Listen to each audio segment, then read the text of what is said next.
Hello guys, চলে এসেছি second part নিয়ে। নামখানা স্টেশন থেকে নেমেই ধরে নিয়েছিলাম একটা টোটো ধরে চলে যাচ্ছিলাম হুজ্জুতির ঘাটের দিকে। হুজ্জুতির ঘাটে মানে নদীটা আমাদের পার হতে হবে, নদী তো পার হতে হবে সেটা জানি, কিন্তু তনুশ্রী কাকুর কানে কী বলছিল সেটা তো জানি না। এত সুন্দর ভিউ নিতে নিতে আমরা যাচ্ছিলাম। টোটো ভাড়া কিন্তু আমাদের কাছ থেকে এক একজনের কাছ থেকে 60 টাকা করে নিয়েছিল। আর এই হচ্ছে একটা পাকা বুড়ি, এত যে পাকা পাকা কথা বলে কি বলবো। আমরা কথা বলতে বলতে সুন্দরভাবে মজা করতে করতে চলে গেলাম ঘাটের দিকে। ঘাটে গিয়েই দেখি নৌকা দাঁড়িয়ে আছে, নৌকাতে ঝটপট করে উঠে পড়লাম।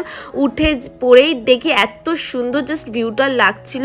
ভিউটা উপভোগ করতে করতে আমরা চলে যাচ্ছিলাম। যাই হোক, ঘাটটা পার হতে আমাদের কাছ থেকে কিন্তু 10 টাকা করে নিয়েছিল। পায়েলের একটু একটু ভয় লাগছিল, বলছে বুকটা কাঁপছে, পড়ে যাবো না তো? আমি বললাম না না, পড়বি না। তারপরে ঘাট থেকে নেমে টোটো ধরে নিয়েছিলাম। যেই ক্যাম্পে যাবে সেই ক্যাম্পের নাম বললেই টোটো ওখানে নামিয়ে দেবে তোমাদেরকে। ভিডিওটা ভালো লাগলে লাইক কমেন্ট সাবস্ক্রাইব করে দিও। থার্ড পার্টের